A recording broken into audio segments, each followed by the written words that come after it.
ये कहानी एक्चुअली सुंदरबंस की फोकलोर है, जिसके अकॉर्डिंग एक देवी है जो वन की रक्षा करती है। अरिंदम एक न्यूज़पेपर में जर्नलिस्ट था और इसको पहला बड़ा असाइनमेंट दिया गया कि तुम सुंदरबंस जाके टाइगर्स की जो संख्या है उसको कैलकुलेट करवाओ, वहाँ के लोगों से बात करो, फॉरेस्ट ऑफिसर से, और उसके ऊपर पूरी अपनी एक स्टोरी बनाओ। ये बैठा अपने डिजिटल कैमरे में ही ऐसे स्क्रॉल करके फोटोज देख रहा था जो क्लिक किए थे।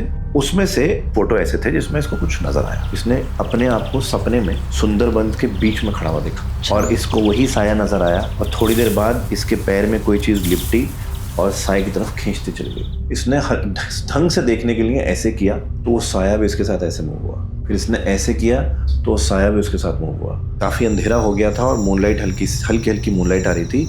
उसमें इसको दूर नदी के किनारे एक लड़की खड़ी नजर आई। उसने गौर से देखा तो उसका चेहरा लड़की का ही था, लेकिन स्किन ऐसी थी जैसे मेल्ट हो रही। जैसे इसने उसकी तरफ देखा वो उसने एकदम से मुंह खोला और ये गायब हो गई। कि इसने पीछे मुड़ के जब शंभू को देखने की कोशिश करी तो शंभू नहीं नजर आया, इसको टाइगर का फेस नजर आया। वहाँ लेटे लेटे while she was about to sleep उनको टक टक टक टक टक टक टक टक टक टक टक ऐसी आवाज आई। मोबाइल की लाइट जला के एकदम से दीवार पे पड़ा तो देखा कि क्रॉस जो है ऐसे हिल रहा है अपने आप जोर जोर से, टक टक टक टक टक टक टक टक, और उनको देखते देखते धप कर नीचे गिर गया।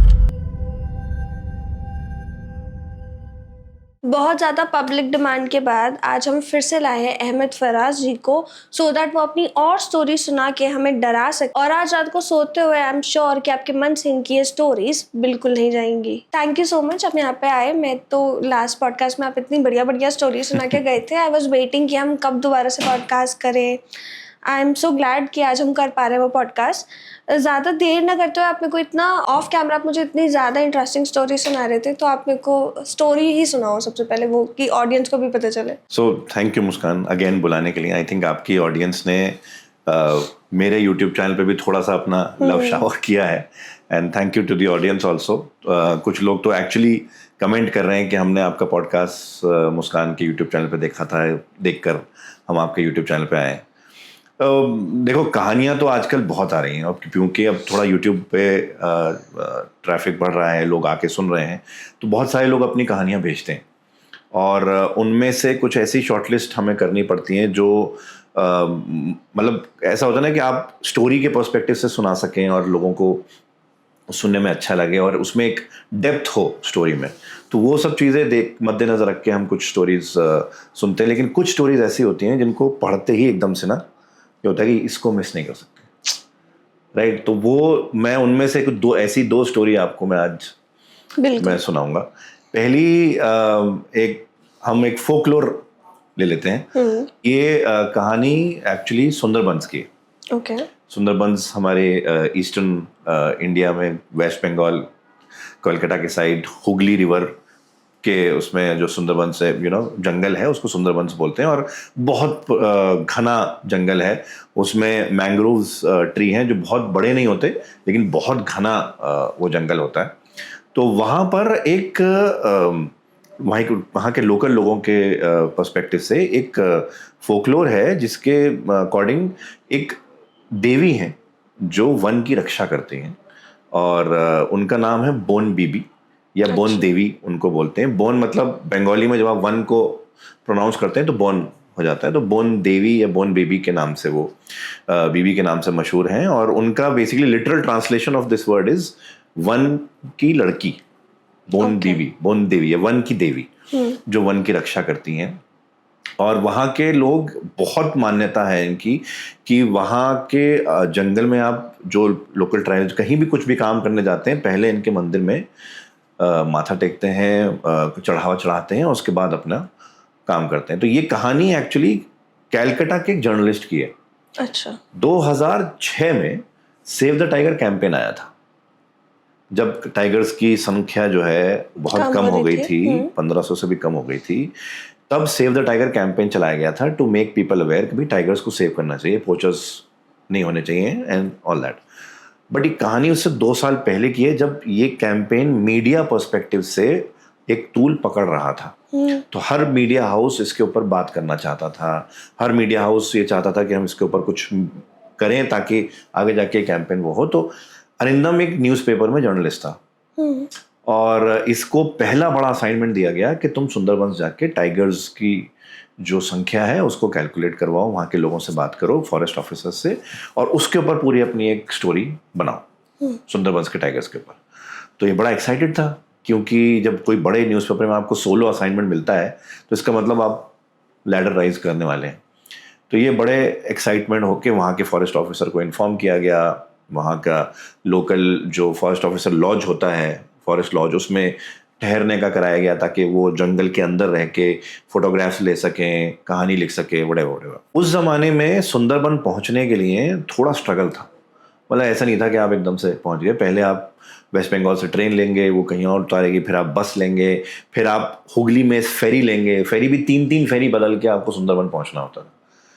तो वहाँ जब ये एक्साइटमेंट में अपने जा रहा था, वहाँ एक इसके पास डिजिटल कैमरा था छोटा वाला, और एक इसका निकॉन का कैमरा था जिसमें वो रील डला करती थी, उसके बड़ा कैमरा था वो। तो ये 2 कैमरा लेके अपना निकल गए और वैसे ही फेरी वेरी बदल के सुंदरबन पहुँचे। सुंदरबन में वहाँ पर एक केयर टेकर था जो अलॉट किया गया था इनको, शंभू करके बंदा था जो इनको लेने आ गया। शंभू उनको लॉज में लेके गया। लॉज बहुत पुरानी थी, कोई आता तो था नहीं वहाँ पर, तो बड़ी गंदी सी रहती, हार्ड बेड था। खैर उसने कहा मुझे 3-4 दिन का काम है, 3-4 दिन ये करूँगा और निकल जाऊँगा। पहले दिन जब ये वहाँ पर आराम कर रहा था और इसने जो है अपने कमरे में, बेसिकली ये था कि इसके कमरे का एक पीछे दरवाज़ा था जिसमें एक छोटी सी एक खड़े होने की जगह थी, बैल्कनी कह सकते हैं। उसके पीछे छोटा सा गार्डन था। गार्डन के आगे एक छोटी सी पगडंडी कहते हैं उसको, मतलब एक छोटा सा रोड था जो गांव की तरफ जा रहा था और वहीं से जंगल शुरू हो जाता था। तो ये जो है अपना चेकआउट कर रहे हैं सारी चीज़ें, और जो केयर टेकर है शंभू वो उनको सारा चीज़ें वहाँ पर प्रोवाइड करा रहा है। वहाँ का जो केयर टेकर है उससे मिलवा दिया कि खाना वाना आपका ये बनाएगा, सब करेगा। और फिर ये डिसाइड हुआ कि नेक्स्ट डे से काम शुरू करेंगे। पर ये शंभू ने बोला कि यहाँ पर काम शुरू करने से पहले बोन बीबी के मंदिर हम जाते हैं सब, तो मैं आपको वहाँ लेके चलूँगा। पहले वहाँ माथा टेकेंगे फिर जाएंगे।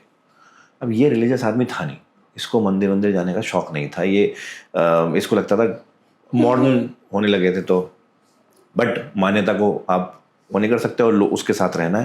मैंने कहा ठीक है चलेंगे, while we go I click some photographs और ये हो जाएगा। सुबह 7 बजे शंभू आ गए और उन्होंने उठाया, साहब जी उठो, चलना है। खैर ये उठ के अपना कैमरा लेके, दोनों कैमरा बैग लेके ना निकल पड़े। तो मंदिर की तरफ जा रहे हैं और बीच में ये फोटोग्राफ्स खींच रहे हैं, सब कुछ हो रहा है। मंदिर पहुंचने के बाद इसको जब मंदिर इसने देखा तो ये बड़ा वो हुआ, बड़ी खूबसूरत तरीके से मंदिर बनाया था और पूरा मंदिर हाथ से बना था, मतलब सीमेंटेड वगैरह नहीं था। अच्छा। वैसे जो कच्ची मिट्टी से बना देते हैं, ऊपर वो छप्पर सा डाल देते हैं, वैसा मंदिर था, लेकिन इतना खूबसूरत बना रखा था। और अंदर जो बोन बीबी की मूर्ति थी वो भी हाथ से कार्व करके, स्कल्प्ट करके बनाई गई थी, जिसपे सिंदूर लगा के और हाथ से पेंट करके वो पूरी मूर्ति बना रखी थी। और वहाँ पर चढ़ावे में लोग, कोई मछली चढ़ा रहा है, कोई अपने अच्छा। हाँ, तो जो खाना बनाते हैं, जो कराते हैं, वो चढ़ावे में वहाँ पर उन्होंने चढ़ा रखा था। तो उसने शंभू ने बोला कि मैं अंदर माथा टेकने जा रहा हूँ, आप भी आ जाओ। मैं हाँ तुम चलो, मैं आ रहा हूँ। इसने सोचा कि ये मौका अच्छा है, मंदिर is at a good location, मैं इसके फोटोग्राफ्स ले लेता हूँ क्योंकि पीछे अच्छे वो नज़र आ रहा है जंगल और मंदिर बड़ा खूबसूरत है। तो ये चाह रहा था कि ये मंदिर के बिल्कुल सेंटर में आके एक फ्रेम ऐसा ले कि शंभू बिल्कुल बीच में खड़ा है, बोन बीबी की मूर्ति सामने है, बिल्कुल मिडिल ऑफ द फ्रेम में, और पूरा मंदिर उसके फ्रेम में आ रहा है और आसपास की सीनरी भी आ रही है। वाइड शॉट लेना चाह रहा था। तो ये टहलता थोड़ा मंदिर के सामने आया, थोड़ा पीछे हो गया। अचानक इसका पैर किसी से टकराया और ये फंबल हो गया। जब इसने पीछे मुड़ के देखा तो कोई एक मिट्टी का मोल्ड था जो इसके पैर से टूट गया, हल्का सा। अच्छा। छोटा सा, मंदिर के बाहर मंदिर के बिल्कुल, जैसे ये गेट है बिल्कुल सामने, बैंक सामने, तो वो टूट गया। उसने सोचा कि यार अरे कुछ ऐसी चीज तो नहीं थी जो लोकल लोगों की थी, मेरे से टूट गई। तो वो जल्दी से उसको ठीक करने लगा, कुछ मान्यता की चीज। हाँ, उसको ठीक करने लगा कि शंभू के आने से पहले कर लो, नहीं तो पता नहीं क्या हो जाएगा। फिर इसने देखा कि जो लकड़ी का मोल्ड टूटा था वहां से ग्रेनाइट चमक रहा है। इसका मतलब ग्रेनाइट की कोई ऐसी चीज़ है अंदर जिसके ऊपर ये मिट्टी का मोल्ड बनाया गया। ओह, अब ग्रेनाइट उस इलाके में नहीं होता है, वो एज अ रीजन ग्रेनाइट के लिए नहीं है। So that was a very, मतलब हैरान करने वाली बात थी, ग्रेनाइट कैसे पहुंचा वहां पर। तब उसने, अब क्यूरियोसिटी इंसान की, मिट्टी का मोल्ड हटाया उसने, और हटाया और हटाया, तो देखा एक छोटी सी तकरीबन 6-8 इंच की एक और मूर्ति है, जिसका जो फेस है वो टाइगर का है और बॉडी जो है वो सारी इंसान की है। और ये मूर्ति ग्रेनाइट की बनी हुई है, जिसको एक मिट्टी के मोल्ड से कवर कर रखा है। अच्छा, हैरानी की बात और ये थी कि उसकी आंखों पे, मूर्ति की आंखों पे किसी ने पीओपी जैसा मटेरियल, कोई ऐसा मटेरियल लगा रखा था जो बिल्कुल उस आंखों को बंद कर देता था। ऐसा पट्टी जैसा कुछ ऐसा कर पट्टी रखा जैसा कुछ बल, जो आंखों को जिसने बंद कर दिया। अब इसने ऐसे साफ करने के लिए जब खड़ा, वो पूरा मिट्टी वो हट गया। उसने सोचा यार ये बड़ी खूबसूरत सी मिट्टी वो है, और यहाँ बाहर पता नहीं क्यों रखी हुई है, और वो भी मिट्टी के मोल्ड में। तो अब इधर से एकदम से शंभू की आवाज़ आई, साहब जी। शंभू आ रहा था, ये शंभू की तरफ पीठ करा हुआ था, तो इसने चुपके से वो मूर्ति अपने कैमरा बैग में रख ली। चुरा ली वहां से। उसने सोचा कि यार मेरे कलेक्शन में काम आएगी, नहीं हुआ तो देखेंगे, अगर कुछ दाम मिल गया इसको तो ग्रेनाइट किया, बहुत खूबसूरत है, इसको पॉलिश वॉलिश करा के भेज दूंगा। उसने अपने कैमरा बैग में रख लिया, और उस शंभू को शक ना हो इसलिए कैमरा वैमरा भी पैक करने लगा अपना, और कैमरा पैक करके अपना डिजिटल कैमरा निकाल के ऐसे फेक फोटोज लेने लगा कि ठीक है कोई नहीं।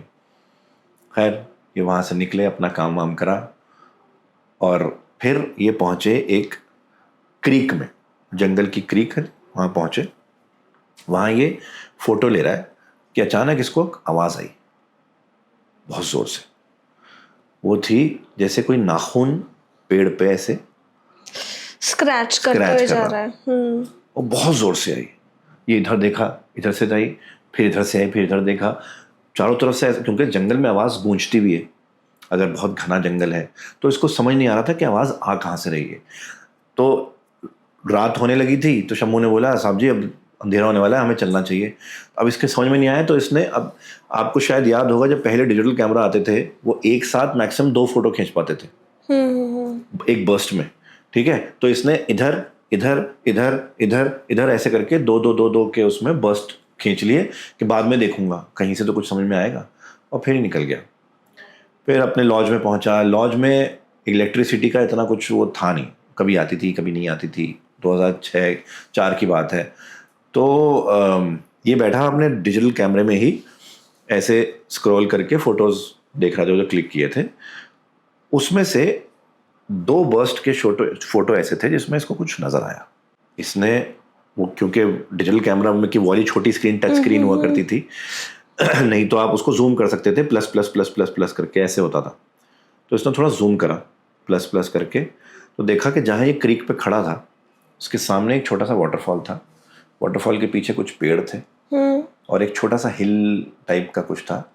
तो इसने नज़र आया कि पेड़ के बिल्कुल पीछे उस हिल से लगा हुआ कोई साया सा खड़ा है, और वो फोटो में दिख रहा वो है। फोटो में दिख रहा है। वाह, काला सा सिल्हूएट दिख रहा है, वो फोटो में दिख रहा है इसको। अब ये थोड़ा एकदम से डर गया। और लॉज जंगल के बीच में, अकेला लॉज में, एक केयर टेकर अपने कमरे में कहीं सो रहा है, रात का वक्त, और जंगल की खामोशी जो होती है ना मुस्कान, वो वैसे ही बहुत डरावनी होती है। कुछ नहीं कर रहे होगे आप, कुछ नहीं हो रहा होगा, जंगल में खामोश बैठोगे आपको डर लगने लगेगा। खामोशी भी नहीं होती, आवाजें आती ही रहती हैं, जानवरों की छोटी छोटी जो आवाजें आती हैं, छोटी-छोटी बट उसमें भी ना अजीब सी एक वहशत सी होती है। वहशत है। हाँ, तो इसको ना थोड़ा सा दम सा घुटने लगा। तो ये थोड़ा सोचा कि थोड़े सो जाऊंगा तो ठीक रहेगा। अब ये किसी तरह लेटा, आंखें बंद करी, थोड़ी देर में नींद भी आ गई। अचानक बीच रात में इसकी आंख खुली, सांस फूल रहा है। इसने अपने आप को सपने में सुंदरबन के बीच में खड़ा हुआ देखा, अच्छा। और इसको वही साया नजर आया, और थोड़ी देर बाद इसके पैर में कोई चीज़ लिपटी और साए की तरफ खींचती चली गई। हाँ, ये इसने सपने में देखा। जैसे ही खींच रहा था इसकी आंख खुल गई और पसीने में तर। ये बात है अक्टूबर नवंबर की, जंगल के बीच ठंड हो जाती है, लेकिन ये इसको इतने पसीने आ रहे थे ख्वाब की वजह से। ये उठा, पीछे का दरवाज़ा जो था वो खोला और खड़ा हो गया वहाँ पे थोड़ा सा सांस लेने के लिए। इसने सिगरेट जलाई और वहाँ पे खड़ा होकर पीने लगा। सिगरेट पीते पीते इसको फिर से वही आवाज़ आई, स्क्रैच वाली।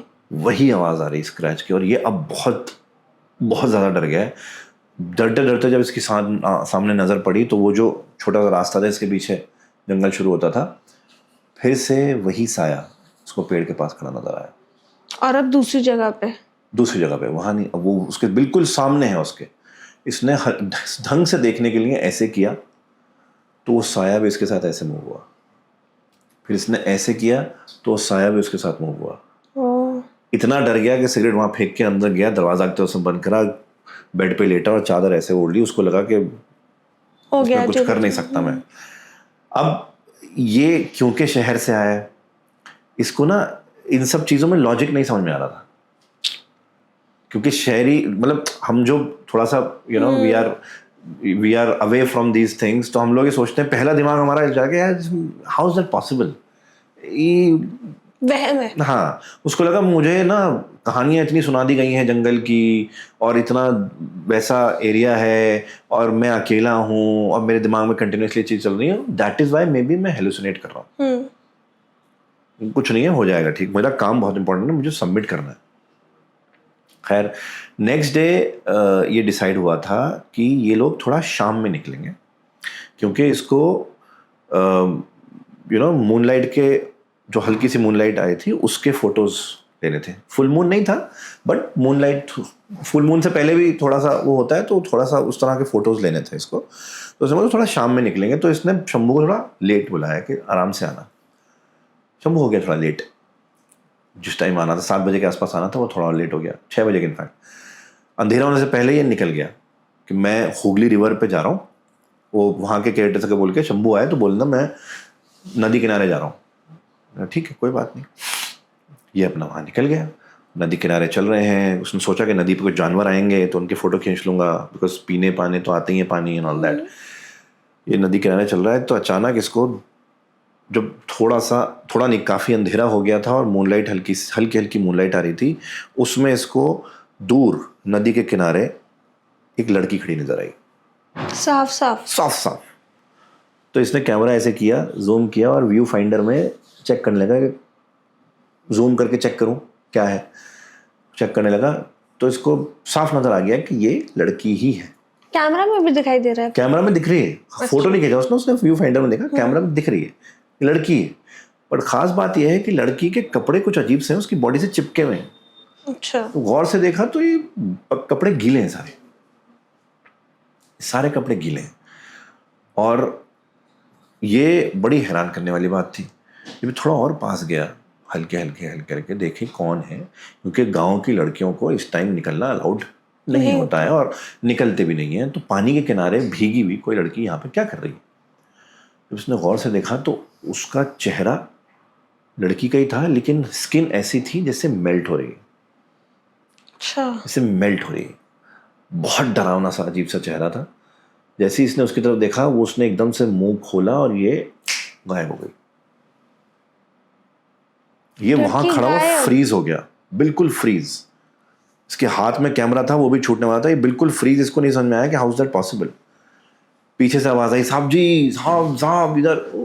भागता हुआ शंभू आ रहा था। शंभू पहुंचा तो उसने एकदम उसके पकड़ के, शंभू वहाँ क्या हुआ। वहाँ एक लड़की को देखा। कह रहा आपको पक्का पता, आपने लड़की को देखा? कह रहा हाँ, वो गायब हो गई। कह रहा इसका मतलब आपने उसको देखा? मतलब अब ये थोड़ा होता है। खैर उसको वापस घर ले गया वो कि यार ये घर ले जाने के मतलब घर तो जाना था उनको, बट वहाँ खड़े होकर डिस्कशन होने लगा कि कौन है ये। कहते हैं कि बहुत पहले, मतलब कुछ साल पहले की बात है कि एक लड़की थी यहाँ पर गांव में जो बड़ी उसको जानवरों का बड़ा हेल्प करने का बड़ा शौक था उसको। वो जानवरों को हमेशा प्रोटेक्ट करके रखती थी। जानवरों कहीं को उसको इंजर्ड कोई दिख गया तो उसको ठीक कर दिया करती थी। बच्ची सी थी। वो अक्सर आया करती थी और वो उसको बोला करते थे रात में मत निकल, लेकिन वो जानवरों के लिए रात में भी निकलती थी। और वहाँ का मान्यता ये थी कि अगर कुछ लोग या जो जानवरों की हेल्प करते हैं रात में, उन पे दक्षिण राय का कुछ असर हो जाता है या कुछ वो पजेस या उस तरह की चीज़ें हो जाती हैं, तो गांव की मान्यता ये थी कि 7 बजे के बाद लड़कियों को नहीं निकलना है। दक्षिण राय वहाँ पे अच्छे थे या पोजेशन जैसे? यार देखो, कई मान्यताओं के हिसाब से वो भी वन के प्रोटेक्टर ही हैं, और कई मान्यताओं के हिसाब से ये है कि उनके लिए हर human is a foreign entity. उनका जानवरों से है कि उन्हें उन्हें बचाना है। यस। तो इंसान तो दुश्मन कोई है। भी इंसान किसी भी तरीके से अगर जंगल में कुछ करने की कोशिश करेगा तो उनका यह रहता है कि ये ठीक नहीं है। अच्छा। तो कई मान्यताओं के हिसाब से जो ही इज नॉट, मतलब ऐसा नहीं है कि उनको किसी उसमें गलत बोला गया है या कुछ है, पर वो वन की रक्षा ही वो है, लेकिन उनका तरीका अलग है। बोन बेबी का वो अलग, वो देवी मानते हैं बोन बेबी को, इसलिए उनका अलग वो है। और वो लड़की इसी रिवर में डूब के मरी हुई मिली थी। रात को गई थी रात को जब गई थी, एक दिन वो निकली और वापस आई नहीं। 2 दिन बाद उसकी लाश हुगली में से मिली थी, वैसी गली हुई स्किन के साथ। और ये मानते हैं कि उधर, हाँ, ये उनका कहना था कि ये दक्षिण राय ने मार दिया, ये दक्षिण राय ने मार दिया। और खास बात ये थी कि उस लड़की की आंखें भी ऐसी ही ब्लॉक थी जैसे उस छोटी मूर्ति की थी, किसी पट्टी से उससे। तो खैर ये खड़े होके वहां पर, और ये थोड़ा सा अब he is in a state कि मतलब मैं क्या बोलूं क्या करूं, पर अगले दिन इसको निकलना था। सो इसको आज रात तो फोटोज चाहिए ही चाहिए थे टाइगर के या किसी के उसके, ताकि ये वो कर सके। फिर ये डिसाइड हुआ कि जंगल के अंदर एक मचान बनी हुई है। मचान यूजुअली बनाई जाती है जानवरों पर नजर रखने के लिए, फॉरेस्ट ऑफिसर्स बनाते हैं। मचान में बैठेंगे। हालांकि शंभू ने मना किया कि सर कल कर लेते हैं, एक दिन और कर लो, अभी आप जिस स्टेट में हो नहीं हो पाएगा। मैंने कहा नहीं करना तो आज ही। ये ऑलरेडी थोड़ा सा मेंटली डिस्टर्ब हो चुका था ये देखने के बाद, ऑब्वियसली। तो खैर ये गए मचान पे, और शंभू ने बोला कि जी मैं दूसरी तरफ फेस करके बैठता हूँ, आप जंगल की तरफ फेस करके बैठो। ऐसे पीट करके बैठेंगे, किसी को भी कुछ नजर आएगा वो ऐसे कोनी मार के बताएगा, बोलेगा नहीं। मचान पे बैठने के कुछ रूल्स होते हैं। You can not move your body parts, because आवाज़ ज़रा सी भी इधर उधर हुई जानवर निकल जाता है। सो आपको बहुत खामोश बैठना होता है, बिल्कुल स्टिल बैठना होता है। तो इसने अपनी पोजीशन ली, और मचान क्योंकि लकड़ी का एक, it's like a tree house without a roof, एक लकड़ी का पट्टा डाल के वो बना देते हैं, उस पर बैठते हैं, और बाउंड्री के लिए छोटी छोटी बल्लियाँ ऐसे लगा देते हैं। तो नीचे वाली एक जो लकड़ी की बल्ली थी उस पर इसने कैमरा ऐसा टिकाया, बैठ गया, पीछे उसके शंभू बैठ गया पीठ लगा के, वो उधर नजर रखने लगा, ये इधर नजर रखने लगा। एक इनके पास टॉर्च थी जो बेसिकली लॉन्ग रेंज टॉर्च होती है, इसको दूर तक डालोगे तो आपको नजर आ जाता है। तो ये था कि टॉर्च डालेंगे, किसी जानवर की आंखें चमकेंगी, बिकॉज आंखें आप लाइट डालते हो तो आंखें जानवर की चमकती हैं, और वो कहीं होगा विल क्लिक द फोटोग्राफ, उसका कैमरे वाज केपेबल इनफ। तो ये बहुत देर तक वेट करते, कई घंटे बैठे रहे, कुछ नहीं नजर आया इनको। फिर अचानक अरिंदम को सामने पेड़ के पास 2 आंखें चमकी लाइट डाल के। तो उसने ऐसे ऐसे कोनी मारी। शंभू ने कुछ बोला नहीं, ज़्यादा कुछ करा नहीं। इसने कैमरा उठा के उसकी तरफ देखा, बट कैमरे में कुछ नज़र नहीं आ रहा। तो फिर इसने फिर टॉर्च डाली। जैसे इसने टॉर्च आंखों की तरफ डाली, आंखें अपने आप ऊपर बढ़ने लगी। उड़ने से मतलब उड़ गया जो भी था, बढ़ने लगी ऊपर। अब वो उड़ रही थी या कोई बैठा था जो खड़ा हो रहा था, कुछ समझ में नहीं आ रहा था। खड़ा सीधा थोड़ी होगा, खड़ा तो ऐसे से होगा। एग्जैक्टली। तो वो 2 आंखें, और वो टॉर्च आंखों के साथ ऊपर ऊपर कर रहा है, उसके हाथ कांप रहे हैं, और आंखें इतनी ऊपर चली गई कि कोई इंसान तो नहीं हो सकता। इंसान की आंखें चमकती भी नहीं है, जानवर भी नहीं हो सकता कि ऊपर आंखें जा कैसी रही हैं। इतनी देर में वो ऐसे ऐसे बार बार शंभू को कर रहा था। शंभू कोई जवाब ही नहीं दे रहा। इसकी आंखें अब ऐसी हो गई थी, इसको देखकर मेंटल फॉग होने लगा था इसको अचानक से। आप एक तरफ वो लड़की देख के आए हो, अचानक आपको ऐसी आंखें दिखती हैं जो ऊपर चली जाती हैं और फिर एकदम से गायब हो जाती हैं आंखें ऊपर चढ़ के।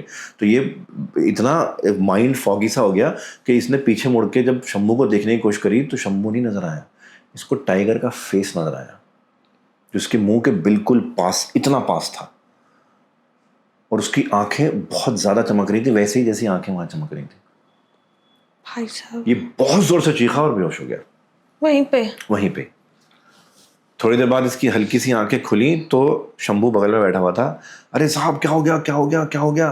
आप जब होश में आते देखा शंभू ने, अरे आप ठीक हो, आप ठीक हो, आप ये रहना, मैं उसको बुला के लाता हूँ केयर टेकर को। तो वो दूसरे वाले केयर टेकर को बुला के लाया, दोनों उसको उठा के लॉज लेके गए। लॉज भी नहीं लेके गए, सीधा वैद जी के पास लेके गए, क्योंकि गांव में वैद जी होते हैं। वैद जी के पास लेके गए, वैद जी ने बोला इनको आप लॉज में ही रखो या लिटाओ, मैं देखूंगा। तो जब इसकी आंखें अच्छे से खुली तब इसने देखा कि एक बूढ़े से आदमी पास में खड़े हैं, दूर जो है शंभू और वो केयर टेकर खड़े हैं, और वो खुश हो रहे हैं कि इनको ये ठीक है, मरे नहीं हैं या कुछ नहीं है। वैद जी वहाँ पर खड़े हुए, इनकी हाथ ऐसे नस पकड़ रखी है और देख रहे हैं। तो हाँ बाबूजी ठीक हो आप? हाँ मैं कहाँ हूँ, या वैद जी क्या हो? तो फिर वैद जी ने शंभू और केयरटेकर को बोला कि तुम लोग बाहर जाओ, मुझे बाबूजी से बात करनी है कुछ। तो दोनों बाहर चले गए। वैद जी ने स्ट्रेट पूछ लिया, आपके साथ क्या क्या हुआ है ज़रा मुझे बताओ। मुझे सिर्फ इतना पता है जो शंभू ने बताया है कि आपने एक लड़की देखी, आप जब फोटोग्राफ लेने गए थे आप उसको देख के डर गए, फिर अभी मचान पे आपके साथ कुछ हुआ, आप उसको देख के डर गए, जो बेहोश हो गए। लेकिन मैं आपसे जानना चाहता हूँ कि ऐसी क्या चीज़ करी है आपने जो आपको नहीं करनी चाहिए थी। अच्छा, गांव में क्या होता है, जो वैद जी होते हैं वही वहाँ के करता धरता भी होते हैं एक तरह से। वही जो है वो किसी कोई ज़्यादा बीमार हो जाता है, लोग कहते हैं इसके ऊपर भूत आ गया, वही वैद जी भी ठीक कर देते हैं। So vaid ji is all in one kind of a thing, you know. तो उसको उस वक्त भी ध्यान नहीं आया। उसने बोला मैं यहाँ फोटोग्राफी करने आया हूँ, उस दिन बोन बीबी के मंदिर गए थे, उसके बाद मैंने उस एक वो ऐसी आवाज़ सुनी, फिर मैंने एक साये को देखा, फिर मैंने उस लड़की को देखा, अभी मचान पे तो मैंने टाइगर का मुंह बिल्कुल मेरे सामने देखा। कहेंगे ये सब ठीक है, आपने कहीं से कोई चीज़ ली है जो आपको नहीं लेनी चाहिए थी? तब उसको याद आया कि वो बैग बैग बैग। फिर वो बैग जब वाई जी ने खोला तो वो दक्षिण राय की मूर्ति निकली। मैंने कहा बाबू ये आपको नहीं लेनी चाहिए थी, ये आपने गलत किया है, अब इसकी स्थापना वापस वहीं करनी पड़ेगी जहां आपने करी थी, दोबारा से पूजा के साथ, जहां वो पहले स्थापना। तो बेसिकली वो स्थापना कर रखी थी, जहां से मूर्ति उठाई थी वो रखी भी नहीं थी। वो मूर्ति ऐसी जगह स्थापना कर रखी थी कि बोन बीबी की नज़र डायरेक्ट उस मूर्ति पे पड़े। वहां के उस जगह के इलाके की मान्यता ये थी कि बोन बीबी अगर इज कीपिंग अ ट्रैक और उनके सामने है तो कोई प्रॉब्लम नहीं है, दोनों ही वन के रक्षक हैं। तो इसलिए, और इनकी आंखें, क्योंकि ये कहते हैं कि ये अगर कोई इनकी आंखों में देख ले तो वो मेस्मराइज हो जाता है या पोजेस हो जाता है, इसलिए आंखों को उस चीज़ से बंद कर रखा था। और अरिंदम को फिर वहाँ ले जाया गया, अरिंदम ने वो मूर्ति वापस वहाँ पे स्थापना करी, उसकी पूजा करी, फिर वो ठीक हुआ, अपना सामान अपना फोटोग्राफ्स वगैरह लेके वापस गया। He did right a story about tigers, but वो जो उसके साथ हुआ वो नहीं लिख सकता था, क्योंकि कोई यकीन नहीं करेगा उसका। वाह, तो ये स्टोरी बाहर कैसे है? ये बाहर ऐसे आई कि फिर अरिंदम को ही, जब obviously it's been so many years, तो अरिंदम ने कुछ अपने बहुत करीबी लोगों को इसके बारे में बता रखा है, तो उनमें से एक ने हमें भेजी। तो बेसिकली अरिंदम की फैमिली मेम्बर ही हैं जिन्होंने हमें भेजी, और उन्होंने बहुत इलेबरेट करके नहीं बताया था, उन्होंने इंसिडेंट्स सिर्फ बताए थे कि किस तरह के इंसिडेंट हुए। और सुंदरबंस में फिर अगर आप रिसर्च भी करेंगे तो बहुत लोगों के साथ बहुत सारी चीज़ें एक्सपीरियंसेस हुई हैं सुंदरबंस में। अब तो खैर सफारी भी होती हैं, वो लोग जाते भी हैं, रिवर सफारी भी होती है, सब कुछ होता है। उस टाइम नहीं हुआ करता था ऐसा, उस टाइम तो जाना ही बैन था, कुछ ही लोग जा सकते थे। तो ये अरिंदम की वो कहानी थी जो शायद वो कभी भूल नहीं पाएगा। It was a life changing experience for him के, and he became very religious after that. ये कहानी तो मैं भी नहीं भूल पाऊंगी, मतलब ये कहानी इतना ट्विस्ट एंड टर्न्स और वैसी थी, काफ़ी अच्छी। आपने जो मतलब इंसिडेंट बताया, एक रियल पैरानॉर्मल इंसिडेंट। हाँ, पैरानॉर्मल भी है, और क्योंकि ये इंडियन फोकलोर से कनेक्टेड है तो कहीं ना इसका हिस्टोरिक रेलेवेंस भी बहुत है। एंड गिवन आपने इतना एक्यूरेसी के साथ बताया कि वो टाइम था, ये था, मतलब आप काफ़ी अच्छे स्टोरी नरेटर हैं, लाइक एवरीबडी नोस। बट अब हम दूसरे किस्से पे आते हैं। दूसरी स्टोरी जो है ना, ये मतलब पैरानॉर्मल तो है, पर इसकी खासियत ये है कि ये जितनी बार मैंने पढ़ी है, जितनी बार मैंने इसको अपने माइंड में वो किया है, ये उतनी बार गूज़बम्स देती है, बिकॉज ये बड़ी बड़ी विचित्र सी कहानी है। ये कहानी एक्चुअली है एक कैंसर नर्सिंग होम की, नर्सिंग हॉस्पिस कहते हैं उसको, जो बेसिकली ऐसी जगह होती है जहाँ पर उन कैंसर पेशेंट्स को रखा जाता है जिनकी लास्ट स्टेज चल रही होती है। क्योंकि कई कई बार क्या होता है कि कैंसर के लास्ट स्टेज में भी आपकी तबीयत अचानक ख़राब हो जाती है, और घर वाले तो फिर ये सोचते हैं ना कि जितना ज़्यादा आप कंफर्टेबल भी रहो, जितना ज़्यादा आपको मेडिकेशन से रखा जा सके, कि जितना आपका कहना भी नहीं चाहिए डेथ टाइम थोड़ा और वो हो जाए, तो उसमें कैंसर हॉस्पिस में रखते हैं इनको, नर्सिंग प्लेस में, जहाँ पर तो इसी वजह से ना इस कैंसर हॉस्पिस में, इस नर्सिंग होम में अक्सर लोग पास ऑन ज़्यादा जल्दी होते हैं, क्योंकि लास्ट स्टेज की है। और नर्सेज का काम ये होता है कि जितना बेहतर तरीके से वो केयर कर सकें उनके लास्ट स्टेज में, उतना उनको कंफर्टेबल रहे। तो इसी बीच उस कैंसर हॉस्पिटल में आई मरियम्मा करके, जो केरला थ्रिसुर के इलाके से बिलोंग करती थी, वहीं की रहने वाली थी, और फिर इंस्टीट्यूट से अपना पास ऑन करके जॉब्स कर रही थी। ये उनकी दूसरी या तीसरी जॉब थी। और अक्सर ऐसे जो कैंसर इंस्टीट्यूट होते हैं उनके ही बगल में कहीं पे स्टाफ क्वार्टर होता है या स्टाफ हॉस्टल होता है, जहाँ पे स्टाफ को रखा जाता है कि आप वहीं रहें, कब ज़रूरत पड़ जाए, प्लस ड्यूटीज सर्कुलेट होती हैं, वटेवर। तो इनका जो स्टाफ हॉस्टल था वो तकरीबन 100 मीटर्स की दूरी पे था, और जिस इलाके में कैंसर हॉस्पिटल था, कैंसर नर्सिंग होम था, वो इलाका वैसा कोई बिजी शहर का इलाका नहीं था, थोड़ा आउटस्कर्ट्स में था, जहाँ पर ग्रीनरी थोड़ी ज़्यादा हो, और हॉस्पिटल के आसपास भी थोड़ा गार्डन बना रखे थे ताकि पेशेंट्स को ले जाया जा सके, थोड़ा उनको बेहतर फील हो। और वहीं से थोड़ा और अंदर आप पेड़ों के बीच में से निकलते हुए जाएंगे 100 मीटर तो हॉस्टल आता था। हॉस्टल इनका ऐसी जगह पे था जहाँ पर सनलाइट ऑलमोस्ट नील थी, तो ज़्यादातर हॉस्टल के एरिया में ना थोड़ा डार्क ही रहता था। और क्योंकि मरियमा वॉज अ डिवाउट क्रिश्चियन, तो वो अपने साथ एक क्रॉस हमेशा रखती थी अपने प्रोटेक्शन के लिए। जब से उस हॉस्पिटल में शिफ्ट हुई थी, थोड़ा सा क्रीपी फीलिंग उनको आने लगी थी, और अक्सर क्या होता था कि वो हॉस्टल के कमरे में पहुंचती थी अपनी ड्यूटी ख़त्म करके, तो जो क्रॉस वो दीवार पे लगा के जाती थी वो नीचे गिरा हुआ मिलता था। ओह। और ये कई बार हुआ, 2-3 बार उन्होंने इग्नोर किया। उसके बाद फिर वो वार्डन के पास गई, एडमिन के पास गई कि भाई मुझे क्रॉस ऐसे गिरा हुआ मिलता है।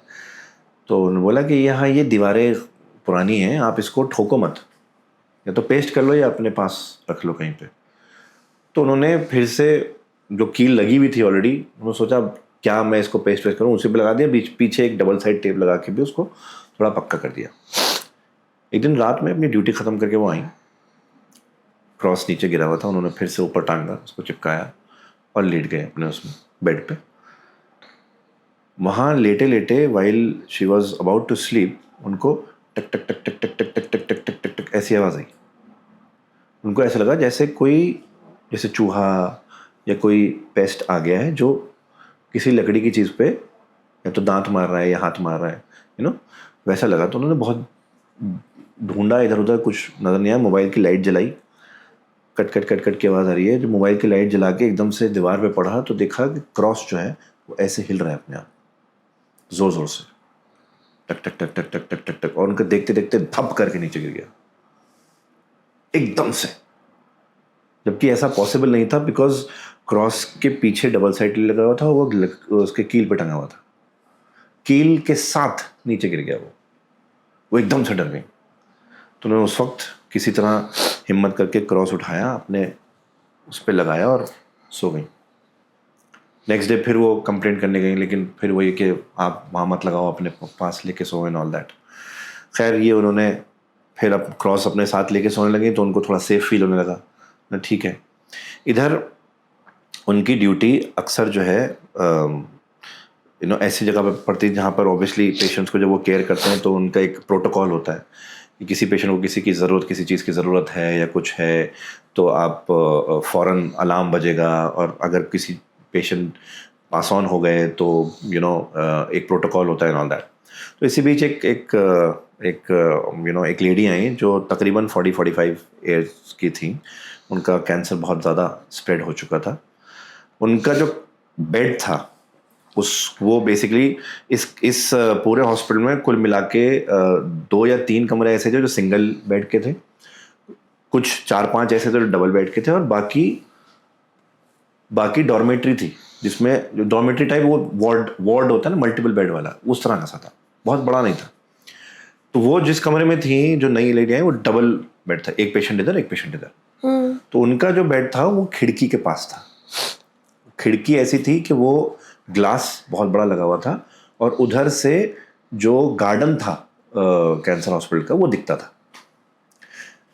अक्सर क्या होता है कि जब ये गार्डन में पेशेंट्स को लेके जाते हैं तो बिल्लियाँ, कैट्स वगैरह जो आसपास की हैं या डॉग्स हैं वो आ जाते हैं, और फिर वो पेशेंट्स के साथ, ऑब्वियसली जानवरों को थोड़ा एहसास ज़्यादा होता है कि कौन पेशेंट कितना इल है, क्या है।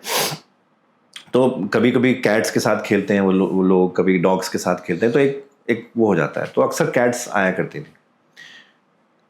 जब ये पेशेंट आई तो उसी दिन से वहाँ के लोगों ने एक नई कैट को नोट करना शुरू किया जो गार्डन में आनी शुरू हुई। ठीक है, क्या हुआ कि इनको जब गार्डन में लेके जाते थे तो एक शेड्यूल सा बन गया कि हर शाम 4 बजे के आसपास इनको घुमाने के लिए व्हील चेयर पर गार्डन में लेके जाएंगे। जैसे ही ये गार्डन में जाते थे उसी वक्त वो नई कैट आती थी और सीधा इन पेशेंट के गोद में आके यहाँ पे बैठ जाती थी, और ये उसके साथ उसको प्यार करती थी और वो उनके साथ आराम से रहती थी। ये एक शेड्यूल सा बन गया था।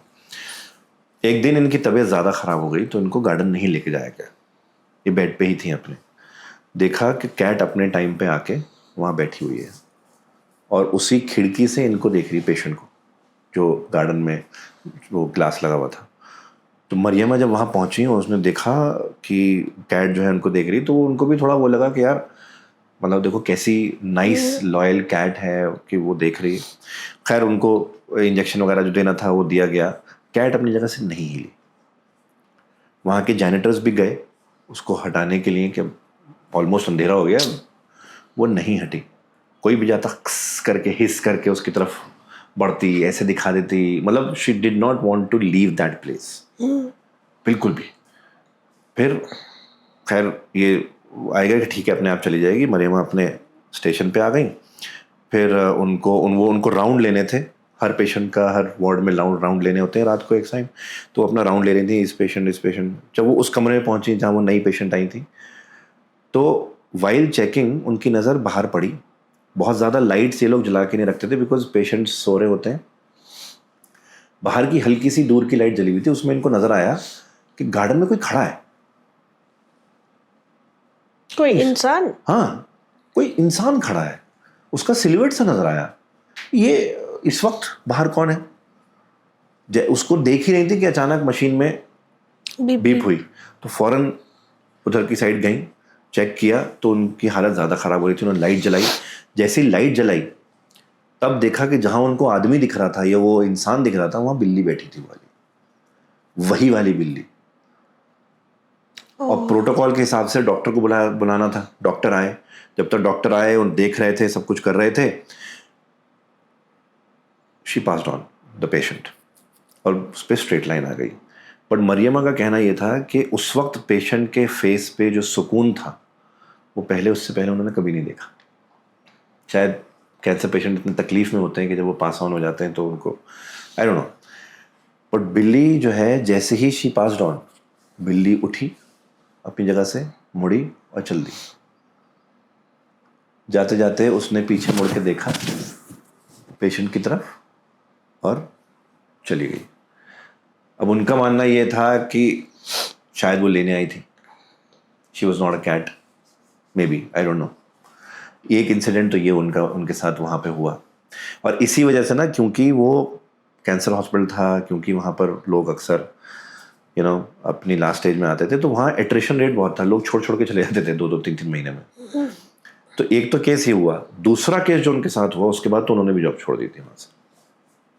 दूसरा केस ये हुआ कि वाइल शी वॉज वर्किंग, एक बच्चा कैंसर पीड़ित वहाँ पे आया लास्ट स्टेज। और ये वैसे ही बहुत दर्दनाक, बहुत हार्ट ब्रेकिंग बात थी। तो मरियमा टुक अपॉन हर सेल्फ कि मैं इसकी देखभाल करूँगी, बिकॉज उनको बच्चों से बड़ा लगाव था। खैर अब बच्चे को एक वार्ड में, सिंगल वार्ड में रख दिया गया। हर वक्त कोई ना कोई अटेंडेंट उसके पास होता था, या तो उसकी मदर होती थी या फादर होते थे। अक्सर ये होता था कि रात में फादर होते थे, दिन में मदर होती थी। और बस ये था कि बच्चा की जितनी केयर हो सके उतनी केयर करी जाए। एक दिन ये और इनके फ्लोर के डॉक्टर अपने स्टेशन पे बैठे हुए हैं, अचानक इनको आवाज़ आती है, मम्मा मम्मा मम्मा। 3 बार किसी ने मम्मा मम्मा बोला। पूरे हॉस्पिटल में वो एक अकेला बच्चा था। तो ये भाग के उसकी तरफ गए कि हो सकता है वो पुकार रहा हो और फादर सो रहे हो, नहीं आ रहा हो कुछ, व्हाटएवर। भाग के गए तो फादर अपना आराम से सो रहे हैं, उसके मुंह पे ऑक्सीजन मास्क उसका लगा हुआ है। अगर वो ऑक्सीजन मास्क लगा हुआ है तो वो बोल तो सकता नहीं, तो कैसे आवाज़ आई? थोड़े परेशान हो गए। मैंने फादर को उठाया, फादर एकदम से उठे, ने कहा कि आपके बच्चे ने आवाज़ दी, आपने सुना? कह रही नहीं, मैं तो यहीं हूँ, मुझे तो कोई आवाज़ नहीं आई। कह रही नहीं, हमने तो बाहर से आवाज़ आई। कह रहे नहीं, मुझे कोई आवाज़ नहीं आई और ये तो सो रहा है, देखिए। ये बातें हो रही थी कि अचानक फादर का फ़ोन बजा। देखा तो उसके बच्चे की माँ का फ़ोन आ रहा था। उसने उठाया। अच्छा, अक्सर कुछ फ़ोन ऐसे होते हैं जिससे बाहर आवाज़ आती है, लाउड बोल रहे थे, तो वो फ़ोन में बात कर रहे थे। तो उधर से माँ रो रही थी। माँ रोते रोते ही कह रही थी कि मैं सो रही थी और मुझे मेरे बच्चे की आवाज़ आई है, मम्मा मम्मा मम्मा। 3 बार। वही 3 बार इन्होंने सुना, वही 3 बार माँ ने सुना। वो ज़ारो कतार रो रही है फ़ोन पे। जैसे ही ये रोना हुआ, जैसे ही उसकी माँ ने ऐसे बोला, बच्चे के मॉनिटर पे स्ट्रेट लाइन आ गई। So sad. बस ये इंसिडेंट हुआ था and she decided to leave the place because उनको लगा कि आई थिंक वो जाने से पहले आखिरी बार अपनी माँ को पुकार रहा था। पहली बार उसमें दर्द में पुकारा, शायद दूसरी बार इसमें, तीसरी बार बस जाने से पहले। तो अब इनको आवाज़ क्यों आई, गॉड नोज। फादर को क्यों नहीं आई, मे बी वो सो रहे थे, आई हो, क्यों ना। लेकिन माँ को घर बैठे बैठे आ गई थी। इस तरह के इंसिडेंट वो जब इन्होंने, मरियमा ने, और इनके अपनी ज़बानी है बेसिकली, तो उनका ये कहना था कि ये एक इंसिडेंट था, उसके बाद वो नहीं सो पाई किसी दिन भी, क्योंकि जब वो सोने की कोशिश करती उनके बच्चे की आवाज़ आती और then she had to leave the place. और उनका कहना ये है कि उसके बाद भी बहुत उनकी फ्रेंड्स वहाँ नर्स बन के आई और फिर वहाँ से उन्होंने छोड़ा भी। सबका ये कहना है कि कुछ ना कुछ उनके साथ, किसी ना किसी के साथ कुछ ना कुछ इंसिडेंट हुए ज़रूर है।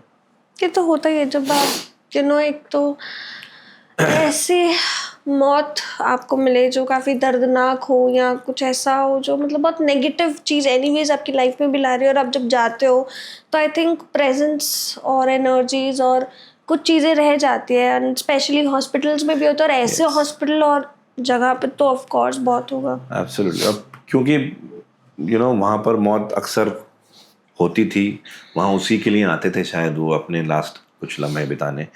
तो ऑब्वियसली पास ऑन होते वक्त किस तरह से वो स्पिरिट पास ऑन हो रही हैं, क्या हो रहा है, क्या उनकी वो है, because cancer is something God forbid किसी को कुछ हो, बट ये है कि हाँ। सो इस तरह के हॉस्पिटल्स में इस तरह की आई एम श्योर कुछ एंटिटीज या स्पिरिट्स या उनके आई एम श्योर लोगों ने एक्सपीरियंस किया होगा, रहते ही हैं। इस सेकंड स्टोरी सुन के तो मेरे ही रोंगटे खड़े हो गए, क्योंकि एक जो मदर और एक चाइल्ड का जो बॉन्ड होता है, हॉरर और पैरानॉर्मल ये सब छोड़ो, मगर जो एक जो मदर और चाइल्ड का बॉन्ड होता है, इट्स बियॉन्ड इमेजिनेशन। सच में खुद में ही एक मैजिक वाली चीज है। बिल्कुल।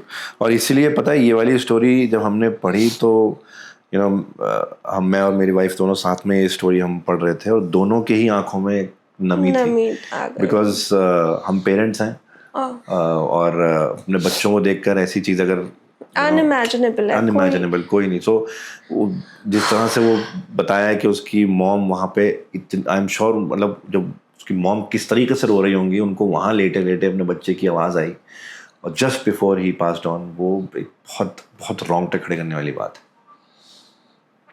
आई थिंक ये तो वेरी गुड इनफ रीज़न है कोई भी जॉब छोड़ने के लिए, क्योंकि बिल्कुल बीमार इंसान तो चलो फिजिकली जितना टॉर्चर इमोशनली रहता है वो तो है ही, उसको तो कोई मैच ही नहीं कर सकता समझने में, बट जो ख्याल रखते हैं उनकी फैमिली का, उनका जो पेन होता है आई थिंक वो भी बहुत ही बुरा होता है। बिल्कुल बिल्कुल। और आप बोलने की बात है कि चलो तुम थोड़ी बीमार हो, बट जो एक मेंटल पेन होता है, एक जो इमोशनल पेन होता है, वो आपका कब फिजिकल दर्द बन जाता है, एक आप समवन इज गोइंग, आप कुछ कर नहीं सकते सिवाय करने। It's very sad. नहीं, उसके अलावा इनकी ट्रेनिंग भी इस तरह से होती है कि आप लोग किसी भी पेशेंट के साथ मेंटली अटैच नहीं हो सकते, आप उनके साथ कोई अटैचमेंट नहीं रख सकते, आप उनके साथ एम्पैथी तक नहीं रख सकते, because the moment you start doing it, आप उनके लिए आप उनका पेन फील करने लगते हो। और जब आप वो करते हो, वो आप कर नहीं सकते, क्योंकि वो किस पेन से गुजर रहे हैं हमसे आप मदद नहीं कर पाओगे, आप उनके किसी यूज के नहीं हो। एग्जैक्टली, आप उनकी केयर भी नहीं कर पाओगे फिर।